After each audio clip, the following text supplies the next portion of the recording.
We all communicate in our daily basis in personal and professional life, but communicating effectively is definitely an art. Today, I'm going to talk about top 5 tips and a bonus tip in the end that how you can communicate effectively and can impress people with your communication skills. Hi, I'm Dr. Sunita Tank, your career coach and advisor. Today, I'm going to talk about that why communication is important and how you can definitely make your communication an effective skill and your USP. Tip number 1. It is extremely important while you are communicating, especially in the language English, if you are doing a job or if you are moving into a corporate world, your grammar has to be absolutely correct. Most of our youngsters today make primarily the mistake in the basic grammar. That's the first rule of good communication, that the grammar you are using has to be absolutely correct. Point number 2, the formalness in communication. Whenever you are talking to anybody in your professional career, in your professional life, you have to be absolutely formal with your body language, and your communication is a part of it.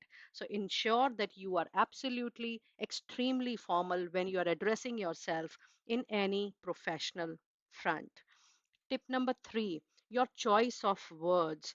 The way you use your words, the way you pronounce your word, the way you use the usage of effectively the words is something which is very, very important.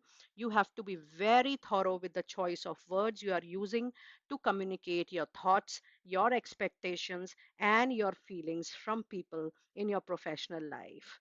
Tip number 4, whenever we are talking to anybody in our personal circle or in our professional circle, we have to understand the complete background of a person. People are not going to tell you about their background initially in the conversation, but when you want to communicate effectively with them, try to understand in those few minutes time that what will be their background and from which background they are coming. If you need little time to understand, you can always inquire some questions from them, that where they put up, what is their family background, what kind of education they have done in the past, what are their career visions, and what they have learned so far in their experience and exposure from the corporate world or their professional life. This is definitely going to give you a glimpse that what kind of complete background they are coming from. Tip number 5, a very important tip.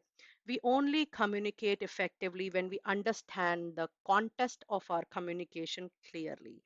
Many times you will see that what you want to say to a person or what the person wants to tell it to you, the context is not clear.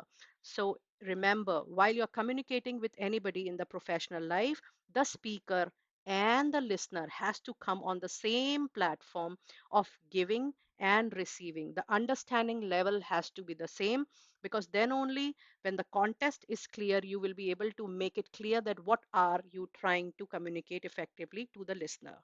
And here comes the bonus tip. Whenever we communicate with anybody in our personal or professional life, we expect immediately that we are saying and the person should react, respond, or listen completely. Whenever we are communicating, ensure that the person at least receive what we are trying to tell. So step number 1 in effective communication is receiving. The person, the listener, should be open to receive what you are saying. Then comes the complete listening, that the person is trying to understand, and accordingly the person has complete right to respond or react to your communication. So that was your bonus tip. Try to work on that, and do let me know that how you're resonating with the video. And if you have any queries on communication, do mention in the description box below and I shall explain the same. I will see you next time very soon. Be blessed.